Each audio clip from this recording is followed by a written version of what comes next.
You think you have power. You think a uniform and a badge make you untouchable? Brenda Miller thought so. She spent 20 years ruling the aisles of Meridian Airways like a dictator, but on a rainy Tuesday in New York, she made a mistake. She looked at a woman in a hoodie sitting in first class and saw a trespasser. She didn't see the woman who wrote the safety protocols Brenda was about to violate. She didn't see the person who held the fate of the entire airline in her contacts list. Brenda called the police to remove a security threat. Moments later, that threat made one phone call that grounded 47 aircraft instantly. This is the story of the most expensive mistake in aviation history. The rain at JFK International Airport was relentless, hammering against the fuselage of the Boeing 737 MAX 9 like handfuls of gravel. Inside the cabin of Meridian Airways Flight 402, bound for London Heathrow, the air was thick with the smell of damp wool, recycled air, and the sharp anxiety of a delayed departure. Brenda Miller, the lead flight attendant, adjusted her scarf. It was a reflex, a way to center herself. She had been flying for 22 years. She knew every rattle of the galley carts, every excuse a passenger made for an oversized bag, and every trick people used to sneak into seats they hadn't paid for. Brenda prided herself on being the iron gatekeeper. In her mind, the plane wasn't the airline's property.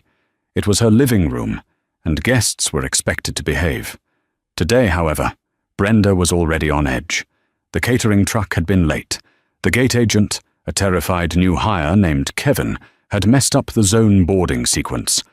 And now, as she scanned the first-class cabin, her eyes narrowed. There, in Seat 1A, the prime seat, the bulkhead window with the extra legroom, sat a figure that didn't belong.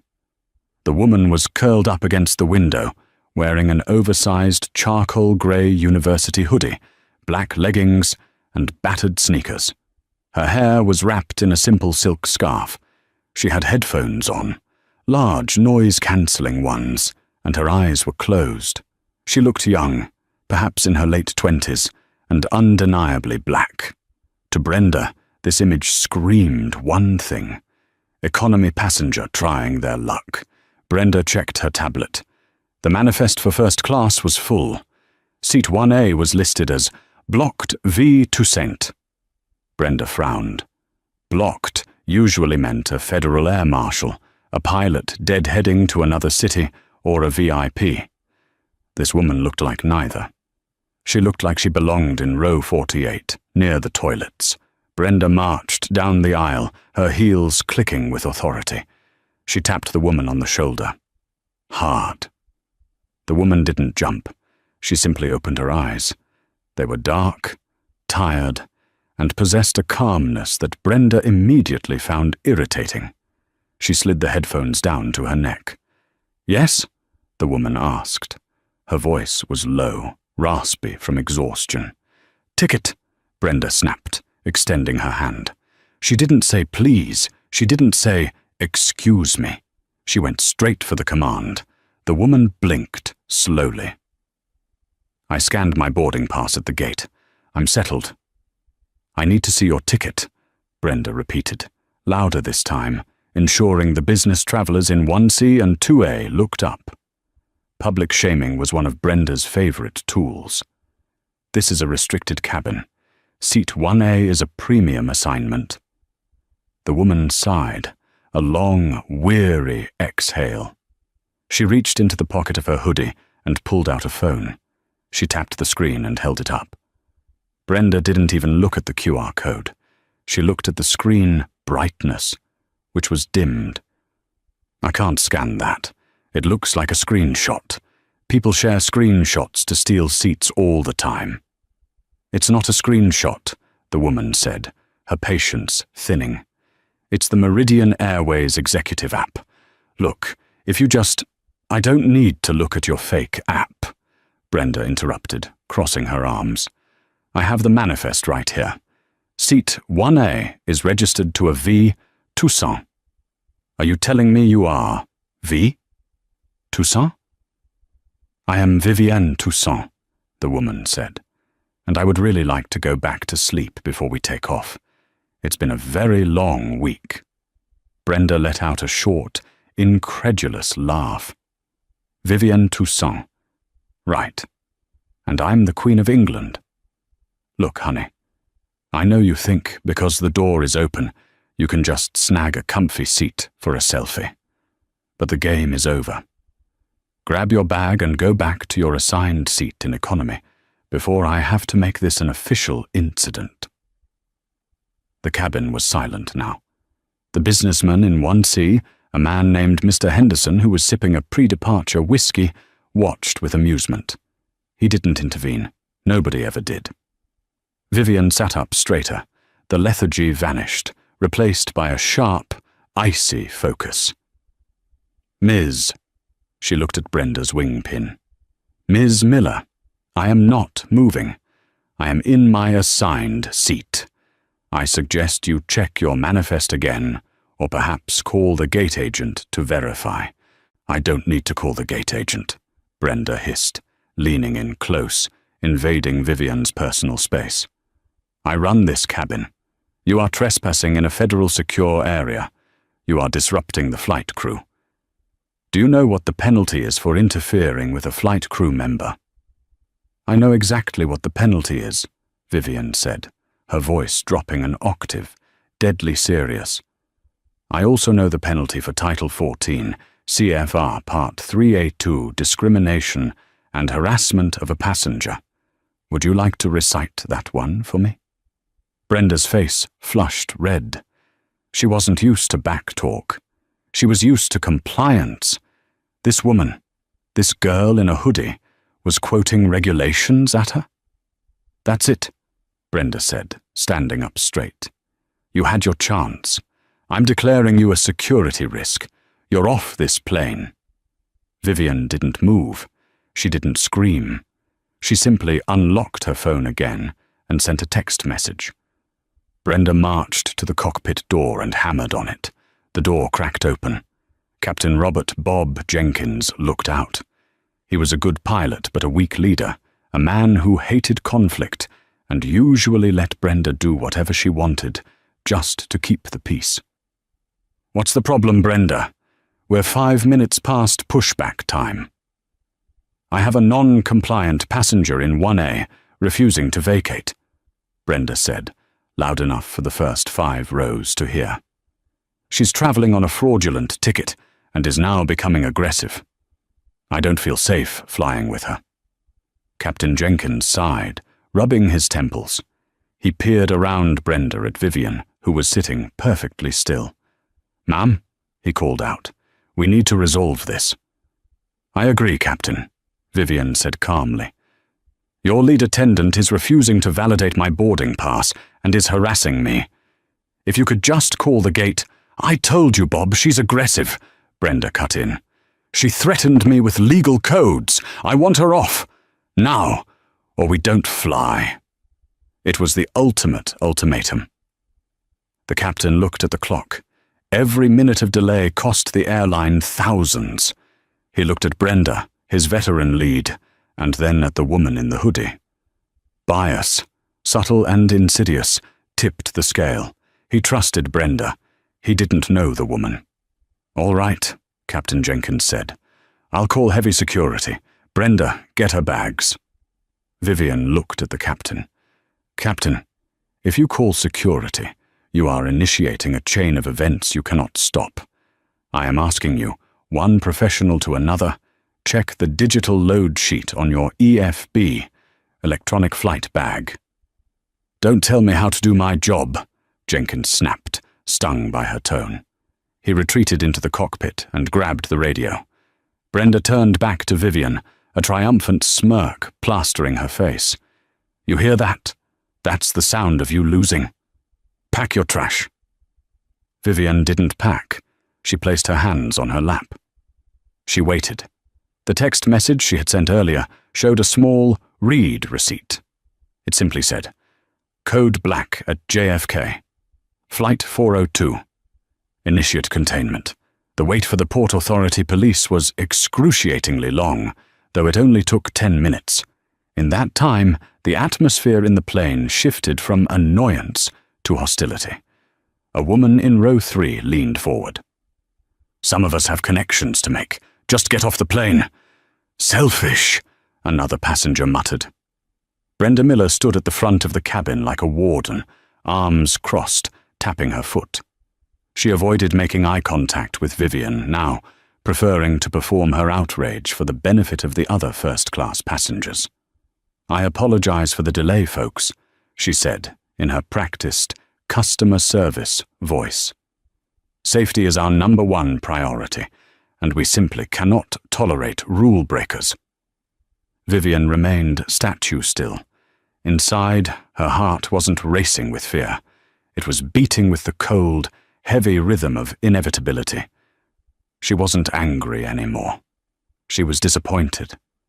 She had hoped, genuinely hoped, that the reports she had been reading about the deterioration of cabin culture at Meridian Airways were exaggerated. They weren't. 2 police officers boarded the plane, Officer Mike Davis and his partner, Officer Kowalski. They looked wet, annoyed, and ready to muscle someone out. "Where is she?" Davis asked, shaking rain off his high-vis jacket. "Right here." Brenda pointed a manicured finger at 1A. "Refused to show a ticket. Became belligerent. Refused captain's orders." Officer Davis approached Vivian. He saw a small woman in a hoodie. He didn't see a threat, but he had a job to do. "Ma'am, you need to grab your things and come with us." "Am I under arrest?" Vivian asked calmly. "You are being removed from the aircraft for trespassing and failing to comply with crew instructions. We can do this the easy way or the hard way." Vivian stood up. She was tall, taller than she looked sitting down. She reached into the overhead bin and pulled down a sleek black leather briefcase. It was the only item she had. It was an expensive bag, Italian leather, Toomey brand. But in the chaos, no one noticed the quality. They just saw luggage. "I will come with you," Vivian said. "But I want it noted in your body cam footage that I have offered to show my credentials 3 times and was refused 3 times. "Tell it to the judge," Brenda scoffed. "Just get her off my plane." As Vivian walked down the narrow aisle of the first-class cabin, the phones came out. Passengers held up their iPhones, recording her face. She saw the flashes. She heard the snickers. "Finally," Mr. Henderson in 1C said as she passed. "Go back to the bus station." Vivian paused for a microsecond. She looked Henderson in the eye. "Enjoy your flight, sir. It will be the last one this plane makes for a very long time." "You threatening us?" Brenda shouted from the galley. "Officer, she just made a threat." "Keep moving, ma'am," Davis said, putting a hand on Vivian's arm to guide her out. They stepped onto the jet bridge. The cold, damp air hit them. The door of the 737 slammed shut behind them with a definitive thud. Brenda Miller locked it, feeling a rush of adrenaline. She had won. She had protected her turf. Inside the jet bridge, the noise of the terminal hummed ahead. "We need to see ID," Officer Kowalski said, stopping her before they reached the gate area. "And your boarding pass?" Vivian reached into her pocket. She didn't pull out a driver's license. She pulled out a sleek, heavy card encased in a hard plastic holder on a lanyard she had kept in her pocket. She clipped it around her neck. It wasn't a standard ID. It was a Department of Homeland Security, just FAA high-level clearance badge, but with a specific Meridian Airways overlay. Below that, she handed them her phone. The screen was now bright. It showed the Meridian Airways internal employee roster. Name, Dr. Vivienne Toussaint. Title, Senior Vice President of Global Compliance and Safety Operations. Clearance, Level 5, Executive Board, Federal Liaison. Officer Davis shone his flashlight on the badge, then on the phone. He squinted. He looked at the badge again. His face went pale. He looked at the closed airplane door, then back at Vivian. "Wait," Davis stammered. You work for Meridian?" "I don't just work for Meridian, officer," Vivian said, her voice like ice cracking. "I am the person who writes the checks for the security contracts your precinct holds with this airline. I am the senior VP of operations. I was deadheading to London to oversee the new European safety audit." Officer Kowalski's mouth dropped open. "And the flight attendant? She didn't know?" "She refused to look," Vivian said. "She saw a black woman in a hoodie and decided I was a criminal. And because of that, she just committed a felony violation of Federal Aviation Regulation 121.580 by falsifying a security threat against a federal safety officer." Vivian turned and looked at the closed door of the plane. The engines were starting to whine, spooling up for departure. "Officer Davis," Vivian said, her voice shifting from victim to commander. "I need your radio." My radio? "I need to contact the tower immediately. That plane cannot take off." "Why?" Kowalski asked. "Because you're mad?" "No," Vivian said, pulling her phone out and showing them a complex data stream. "Because when Ms. Miller declared me a non-manifested passenger to get me kicked off, she forced the gate agent to override the weight and balance load sheet manually. I just saw the data update. She marked me as no-show. But my bags are still in the cargo hold." The color drained from both officers' faces. "Positive passenger bag matching," Vivian said. "It's a post-9/11 federal law. You cannot fly a plane with a bag on board if the passenger isn't on the plane. It's a bomb threat risk. By kicking me off and rushing the door close, she has created a Tier 1 federal security breach." Vivian looked at the plane, which was now pushing back from the gate. "If that plane takes off with my bag and without me, Meridian Airways loses its license to operate out of JFK, and if I don't stop it, I go to jail for knowing about it." She held out her hand. "Give me the radio, now." Officer Davis didn't argue. He unclipped his radio and handed it to her. He had been a cop at the airport for 10 years. He knew the tone of someone who was in charge.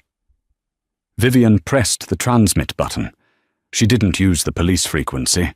She switched the channel to the emergency ground frequency, a channel she knew by heart. "Control, this is Meridian Executive Authority Code 7 Alpha Tango. Priority interrupt. Over." Static crackled. Then, a confused voice from the air traffic control tower. "Station calling, please identify. This is a restricted frequency." "This is Dr. Vivienne Toussaint, SVP of Safety for Meridian. I am declaring an immediate code red on Meridian Flight 402, currently pushing back from Gate B14. Stop that aircraft. Repeat, stop that aircraft immediately." There was a pause, a long, heavy silence. "Reason for stop, Executive Toussaint?" "Security breach. Positive passenger bag match failure. Unreconciled payload. There is unaccompanied luggage on board that has been flagged as high risk due to manifest tampering. If that wheels-up happens, the FAA will ground this entire sector." Inside the cockpit of Flight 402, Captain Jenkins was just releasing the parking brake. The tug driver was signaling the turn. Suddenly, the radio in his headset screamed, "Meridian 402 Tower, hold position. I repeat, hold position immediately." Jenkins slammed on the brakes. The plane jerked violently. In the back, passengers gasped. Brenda Miller, who was strapping herself into the jump seat, frowned. "What now?" "Tower, Meridian 402, Jenkins said, his heart racing. "We are holding. What is the problem?" 402. "We have a security order from your company HQ. You have been ordered to cut engines and hold on the tarmac. Airport police are dispatching a containment unit to your aircraft. Do not open doors. Do not move." Jenkins looked at his co-pilot. Containment unit. Did we have a bomb threat? Brenda picked up the interphone. Captain, why did we stop? I don't know, Brenda. Tower shut us down. They said Company HQ ordered it. Back in the jet bridge, Vivian handed the radio back to Officer Davis. She was already dialing another number on her phone. This time, she wasn't texting. She was calling the private line of Preston Calloway, the CEO of Meridian Airways. It was 9 p.m. in New York. Preston was at a dinner party in the Hamptons. He answered on the second ring. Vivian, I thought you were in the air. Everything okay with the audit? Preston, Vivian said, her voice calm but carrying the weight of a sledgehammer. We have a problem. I need you to authorize a system-wide ground stop for the 737 MAX fleet operating out of the Northeast. What? Preston choked on his drink. Vivian, are you crazy? That's 50 planes. That's millions of dollars. Why? Because, Vivian said, looking through the rain-spattered window at the plane she had just been thrown off of. I just uncovered a flaw in our Secure Verify app, the one we just rolled out to the crews. The app? The one that verifies passenger counts? Yes. Your lead flight attendant, Brenda Miller, just demonstrated that the app allows a crew member to delete a boarded passenger from the manifest after the doors are armed, without requiring a secondary code from the gate. She used it to kick me off because she didn't like my hoodie, Preston. But in doing so, she tricked the system into thinking my bags weren't on board. Vivian took a breath. Preston, if the software allows a flight attendant to bypass bag-matching protocols just to settle a personal score, our entire security clearance with the TSA is invalid. We are flying blindly. If the FAA finds out before we self-report, they will pull our operating certificate. We have to ground the fleet, patch the software, and audit every single manifest from the last 24 hours. There was silence on the line. Preston Calloway was a businessman, but he wasn't stupid. He knew what a bag match failure meant. You're sure? Preston asked. I'm standing in the jet bridge, Preston. The police are with me. Flight 402 is held on the tarmac.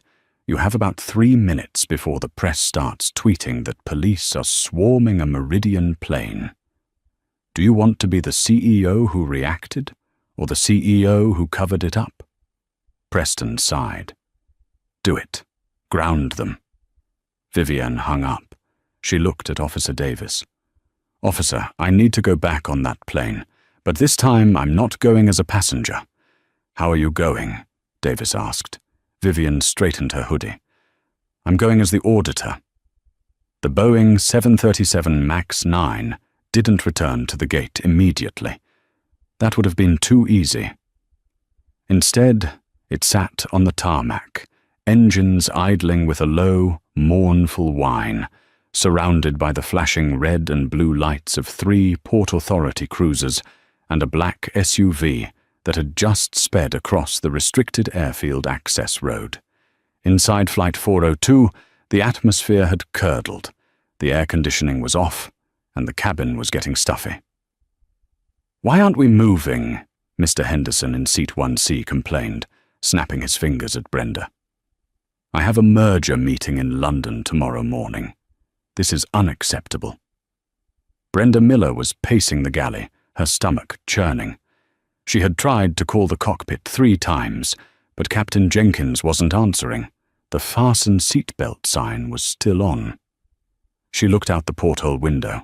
She saw the police cars. She saw the jet bridge reconnecting.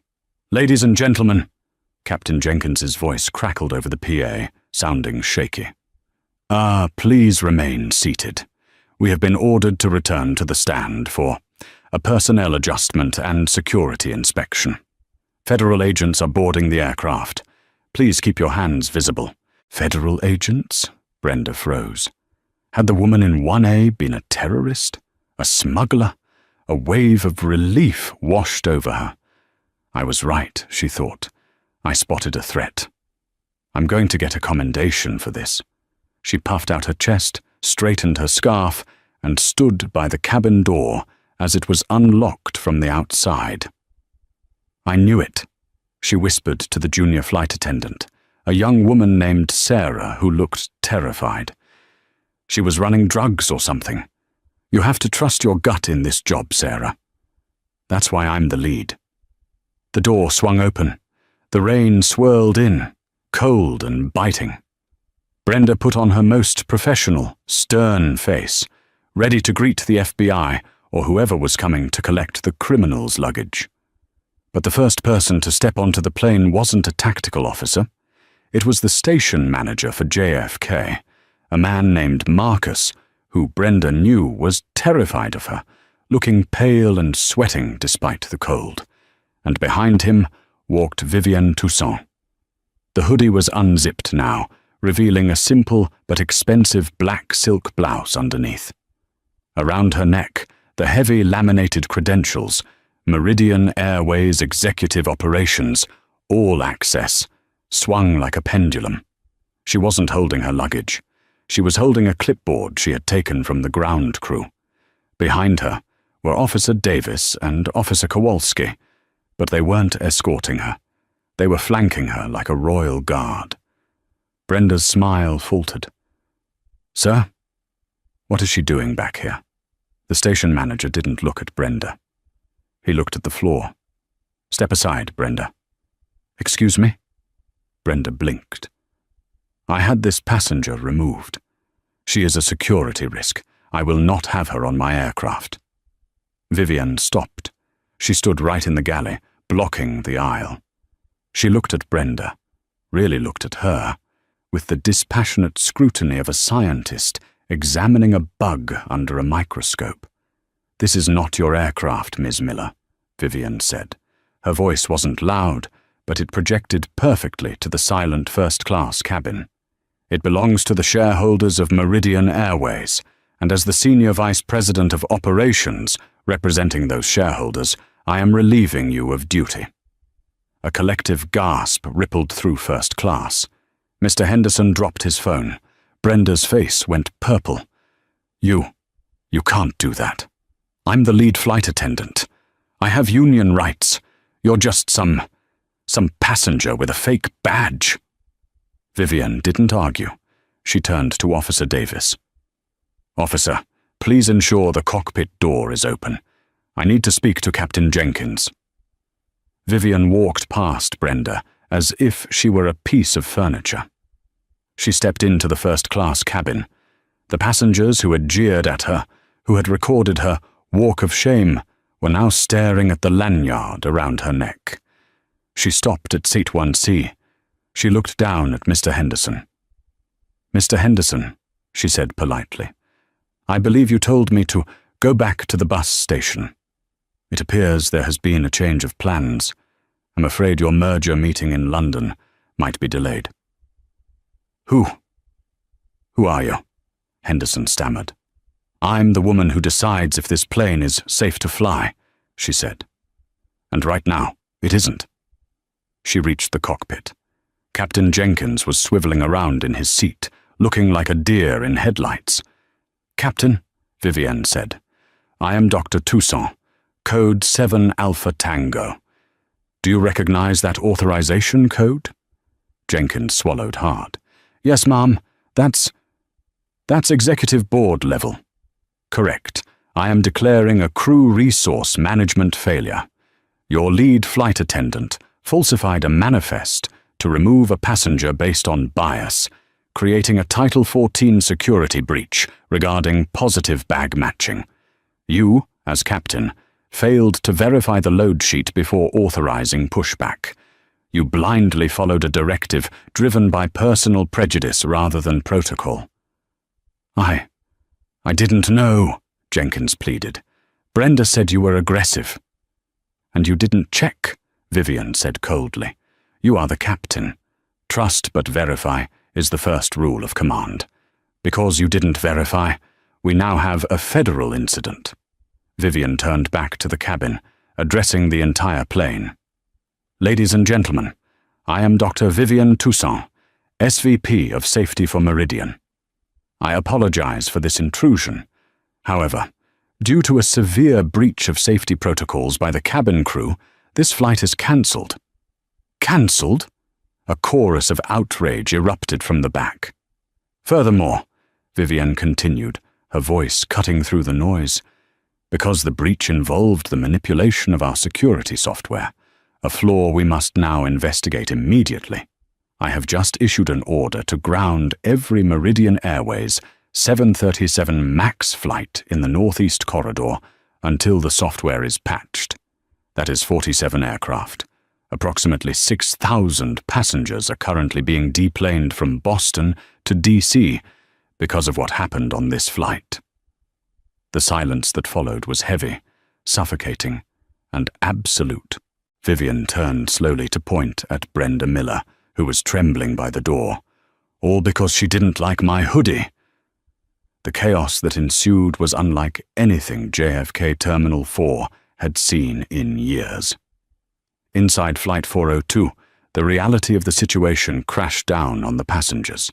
They weren't just delayed, they were part of a massive, cascading failure. Phones began to light up everywhere. "My wife is in Boston," a man in row 4 shouted, looking at his screen. "She just texted me. They pulled her off the plane on the tarmac. She says the pilot told them it was a system-wide security hold." "My connection in Heathrow," a woman wailed. Brenda Miller stood frozen. Her world was disintegrating. She looked at the passengers, begging for an ally. "She's lying!" Brenda shrieked, her voice cracking. "She's crazy. You can't ground 40 planes because of one passenger. Captain, tell them." Vivienne walked back to the galley. She pulled out her phone and tapped the screen. She held it up so Brenda and the passengers in the front row could see. It was a live dashboard of Meridian's flight operations. One by one, the green icons representing planes were turning red. Flight 402, cancelled Flight 890, Boss LHR, grounded Flight 281, DCA MIA, returning to gate Flight 665, EWR LAX, holding. "Do those look like lies to you, Miss Miller?" Vivienne asked softly. You did this," Brenda whispered, horror dawning in her eyes. "You ruined everything." "No, Brenda," Vivienne corrected her. "You did this. You weaponized a safety protocol to bully a paying customer. You thought you were the gatekeeper. Well, you just shut the gate on the entire airline." Vivienne turned to the station manager. "Marcus, I want the crew removed, all of them. The junior flight attendants are relieved of duty for debriefing, but they are not under suspicion. Ms. Miller and Captain Jenkins, however, are to be escorted to the Crew Operations Center. Their badges are to be confiscated immediately." "Confiscated?" Brenda gasped. She clutched her ID badge, the symbol of her 20-year reign. "You can't take my badge. I have seniority." "Seniority does not grant immunity from federal law," Vivienne said. "Officer Davis, please escort Ms. Miller off the aircraft. If she resists, charge her with interfering with a federal aviation investigation." Officer Davis stepped forward. He wasn't smiling anymore. He took Brenda by the arm, firmly. "Let's go, Ms. Miller." "Get your hands off me. I know my rights," Brenda screamed, thrashing as she was pulled toward the door. As she was dragged down the aisle of first class, the very aisle she had marched Vivienne down 20 minutes earlier, the reaction from the passengers was brutal. "You grounded my flight to London because you were on a power trip?" Mr. Henderson yelled, standing up. "I hope they sue you for every penny." "Get off the plane," another passenger shouted. Brenda looked at them, betrayed. These were her people, the first-class elite. Why weren't they defending her? She looked at Vivienne, who was standing by the cockpit, watching with a calm, sad expression. "This isn't fair," Brenda sobbed as they pushed her onto the jet bridge. "Fairness," Vivienne said to the empty space where Brenda had stood, "is checking a ticket before you call the police." Vivian then picked up the PA microphone again. "Folks, we will begin deplaning shortly. Ground staff will meet you at the gate with vouchers. I know this is a nightmare. I know you are angry. And you should be. But I promise you, Meridian Airways values safety above all else. And today, safety meant stopping a culture of toxicity before it caused a crash. Thank you for your patience." She hung up the mic. She looked at Captain Jenkins, who was packing his flight bag with trembling hands. "Captain," she said, "you're a good pilot. I've seen your simulator scores. But you lack command presence. You let a flight attendant run your ship. You're suspended pending a retraining board. If you survive that, you'll be flying cargo for a while. No passengers. Do you understand?" "Yes, Dr. Toussaint," Jenkins whispered. He slung his bag over his shoulder and walked out, head bowed, a broken man. Vivian was the last one on the plane. She looked at Seat 1A. She walked over, picked up the pillow she had been resting her head on, and sighed. Her phone buzzed. It was Preston Calloway, the CEO. "Vivian, the board is calling. The media is asking why 47 planes are stuck. CNN is running a banner. Meridian mystery halt. I need a statement. Now." Vivian typed back. "Tell them we found a critical discrepancy in our pre-flight validation software. Tell them we are prioritizing safety over profit. And Preston, tell legal to draft a termination letter. 4 cores." The Crew Operations Center at JFK was usually a noisy, bustling place, filled with pilots grabbing coffee and flight attendants gossiping. Tonight, it was dead silent. The main conference room, known as the Fishbowl, because of its glass walls, was occupied. Inside sat Brenda Miller, Captain Jenkins, the station manager Marcus, and 3 union representatives who had been called in on emergency notice. Opposite them sat Vivienne Toussaint. She had finally taken off the hoodie. She was wearing the silk blouse, and she looked every inch the corporate executioner. Beside her was Meridian's general counsel, a sharp-featured man named Arthur Vance, who had driven in from Manhattan in record time. On the table between them lay a stack of papers and an iPad. Brenda had stopped crying. Now, she was in defense mode. She sat with her arms crossed, her chin high. She was convinced that the Union would save her. She had 20 years of service. She was untouchable. "This is a witch hunt," Brenda spat out. "I followed protocol. A passenger refused to show a ticket. I removed her. The fact that she turned out to be an executive is a gotcha moment entrapment. She set me up." The union rep, a heavy-set man named Jerry, nodded. "My client has a point. Dr. Toussaint, you willfully withheld your identity to provoke a reaction. That is entrapment."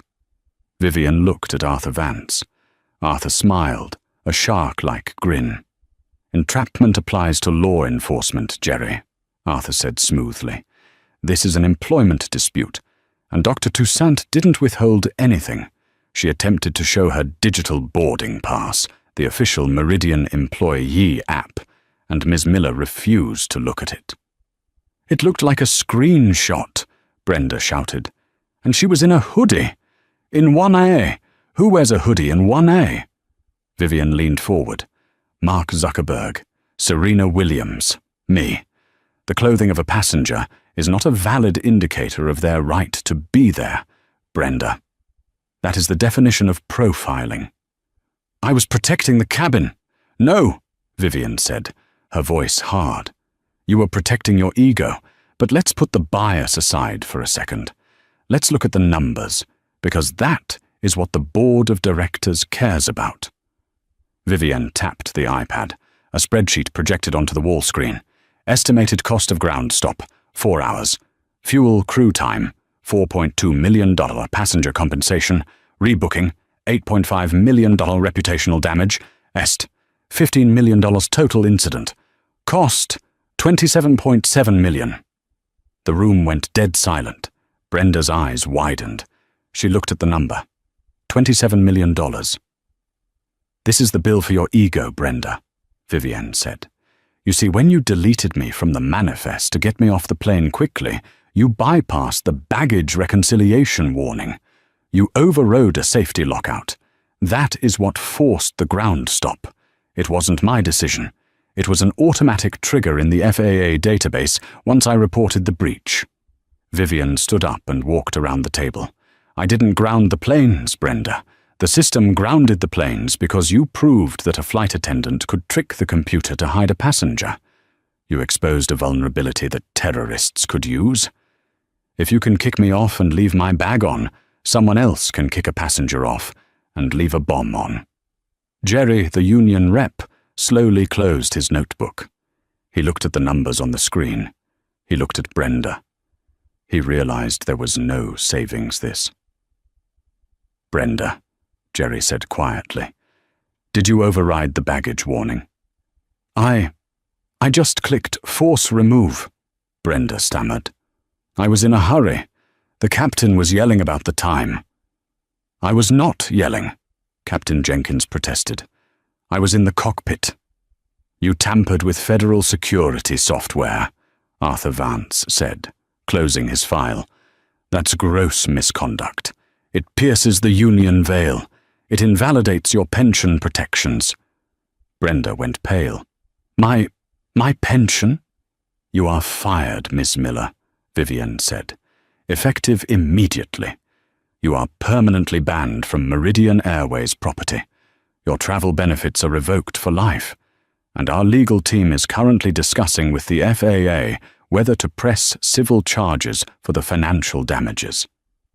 Brenda looked around the room. No one would meet her eyes. The power she had wielded for 2 decades, the power to make passengers feel small, to rule the aisle, was gone.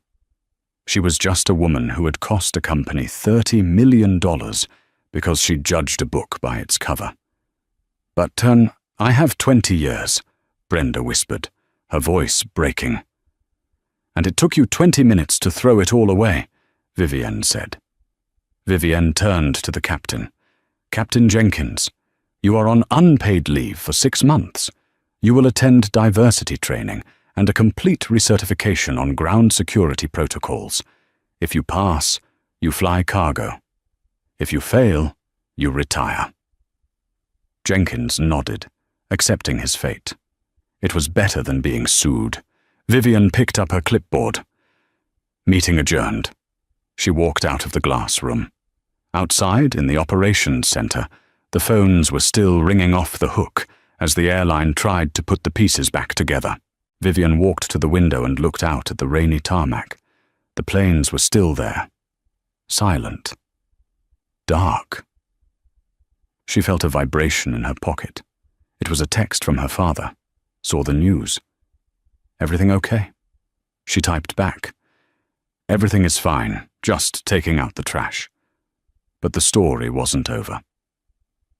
As Brenda Miller walked out of the building, escorted by security, stripping off her scarf and weeping, a news van was waiting. And inside that van was an investigative journalist named Sarah O'Connell, who had just received a tip from a disgruntled passenger named Mr. Henderson. Mr. Henderson didn't blame Brenda. He blamed the airline. He blamed the crazy executive who grounded the planes. The karma had hit Brenda. But now, the media storm was about to hit Vivienne. The morning after the JFK ground stop, the world didn't wake up to the truth. It woke up to a lie. Brenda Miller, standing outside the terminal in the rain with mascara running down her cheeks, had given the performance of a lifetime to Sarah O'Connell of the Daily Chronicle. I was just doing my job, Brenda sobbed into the microphone, the footage playing on a loop on CNN, Fox, and MSNBC. I saw a suspicious individual in the cockpit area. She wouldn't show ID. When I followed safety protocols, this executive, she used her power to ground the whole fleet just to punish me. She fired me on the spot. I have a mortgage. I have 2 kids in college." It was a masterclass in manipulation. Brenda omitted the hoodie comment. She omitted the rudeness. She omitted the part where she bypassed the security software. By 8 a.m., the hashtag #boycott_Meridian was trending. But worse was the hashtag #FireVivian. The internet, fueled by Mr. Henderson's grainy cell phone video, which only showed Vivian walking off the plane looking stern, had decided that Vivian Toussaint was an out-of-touch corporate tyrant who trampled on the little guy. Inside the Meridian Airways HQ in Manhattan, the mood was apocalyptic. Preston Calloway, the CEO, paced his office. The stock price was down 12% in pre-market trading. "They are slaughtering us, Vivian," Preston said, throwing a tablet onto his desk. "The narrative is that you threw a tantrum and fired a 20-year veteran because she asked for a ticket. The union is threatening a wildcat strike. The FAA is asking questions." Vivian sat on the leather sofa, sipping black coffee. She looked tired but unshakable. "Let them talk, Preston." "Let them talk," Preston yelled. "Vivian, I have the board of directors on the other line. They want a head. They want your head. They're suggesting you resign to calm the waters." Vivian set her coffee down. She stood up and walked to the window, looking out at the skyline. "I won't resign," she said calmly. "And I won't let you apologize to Brenda Miller." "Then fix this," Preston pleaded. "We have a press conference in 1 hour. If you don't turn this around, you're done. And frankly, so am I." Vivian turned. "I need the footage, Preston." "What footage? Henderson's video is already out there." "No," Vivian said, a small, dangerous smile touching her lips. "The plane was a 737 MAX 9. It was retrofitted last month with the new cabin view security cameras. They record the galley and the cockpit door entry. It's a closed-circuit system, accessible only by the NTSB or the SVP of safety." Preston froze. "We have video of the argument?" "We have video of everything," Vivian said. "Get the AV team ready." The press conference. The Meridian Airways briefing room was packed. Every major network was there. The flashbulbs were blinding. Brenda Miller was there, too, seated in the front row with her union lawyer and Mr. Henderson, who had positioned himself as a witness for the common man. They looked smug. They expected an apology. They expected a settlement check with a lot of zeros. Vivian walked onto the stage alone. She wore a sharp navy suit, her hair pulled back. She didn't look like a villain. She looked like a surgeon ready to operate. "Good morning," Vivian said. The room went quiet, save for the aggressive clicking of shutters. "Yesterday, Meridian Airways made the difficult decision to ground a portion of our fleet. This caused significant disruption. For that, I apologize to our passengers." "Why did you fire the flight attendant?" a reporter from the New York Post shouted. "Was it retaliation?" Vivian looked at the reporter. Brenda Miller was not fired for asking for a ticket. She was fired for endangering the lives of every passenger on that aircraft. Jeers erupted from the union section. "Lies!" Brenda's lawyer shouted. "She's a hero." "We live in an age of viral clips and half-truths," Vivian continued, her voice rising over the noise. "Ms. Miller has told you her version. Mr. Henderson has told you his. But aviation doesn't run on stories. It runs on data. And it runs on evidence." She pointed a remote at the massive screen behind her. "This is the raw security footage from Flight 402, time-stamped and unedited." The screen flickered to life. The angle was high, looking down from the ceiling near the cockpit door. The audio was crystal clear. Video playback start. The footage showed Vivian asleep in seat 1A, peaceful, quiet. Then Brenda Miller entered the frame. She didn't approach politely. She stormed over. The audio picked up the sharp tap on the shoulder. "Ticket!" Brenda snapped. The audience watched as Vivian politely tried to show her phone. They saw Brenda refuse to look. "I don't need to look at your fake app. You're trespassing. Go back to your assigned seat in economy." The gasps in the press room were audible. The tone wasn't professional. It was dripping with disdain. But the real blow came next. Vivian, in the video, warned Brenda about the regulations. Brenda leaned in, her face twisted in a sneer. "I run this cabin. You hear that? That's the sound of you losing. Pack your trash." Video playback. Pause. Vivian paused the video. She looked at Brenda Miller in the front row. Brenda's face had lost all its color. She looked like a ghost. "Pack your trash," Vivian repeated into the microphone. That is how a lead flight attendant speaks to a customer in the highest revenue seat on the plane, based solely on her appearance. "That's just—" "She was stressed," Brenda's lawyer stammered, though he was loosening his tie nervously. "Let's watch the rest," Vivian said. Video playback resume.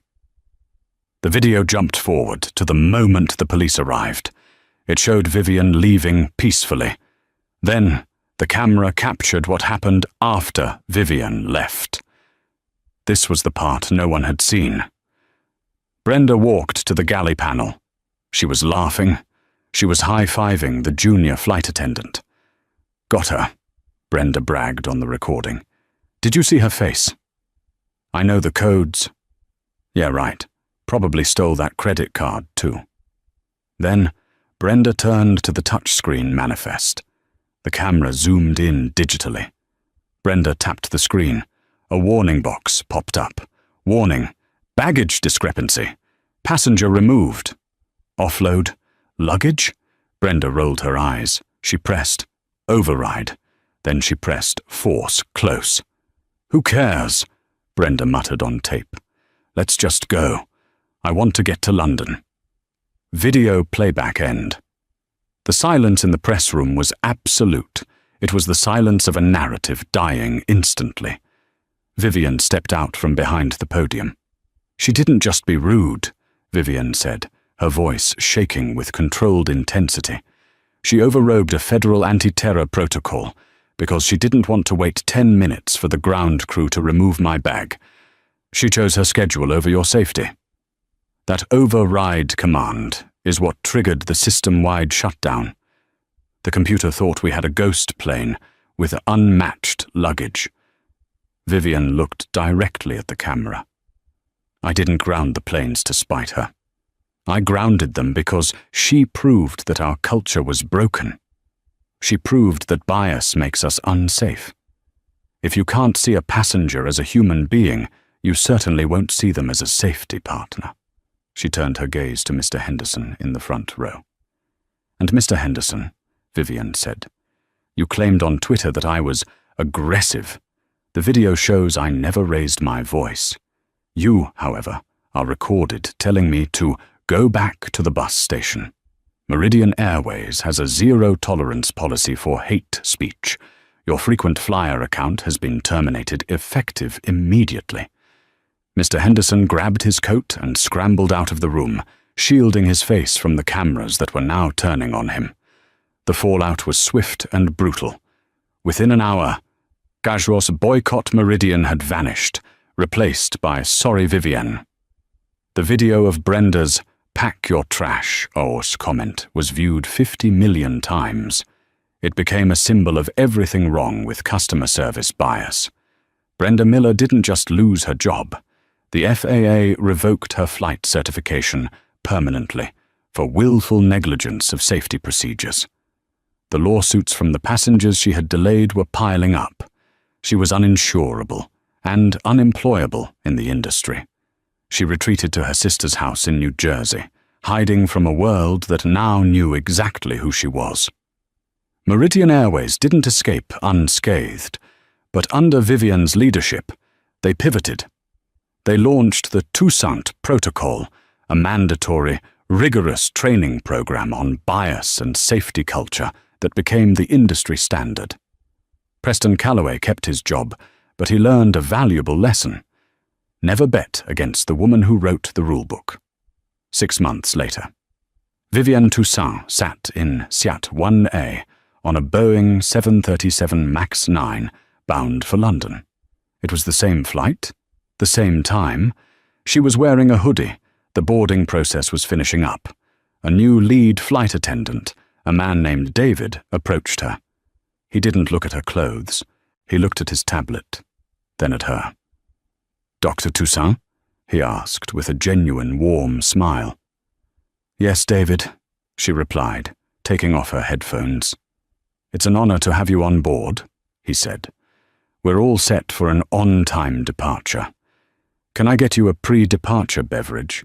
Maybe some water?" "Water would be perfect, thank you." As David walked away to the galley, Vivienne looked out the window. The rain was falling again, just like that night. But this time, the tarmac wasn't a scene of conflict. It was a symphony of motion. Planes were pushing back, taking off, landing, safely, efficiently, and fairly. She watched a plane lift off into the grey sky, its engines roaring with power.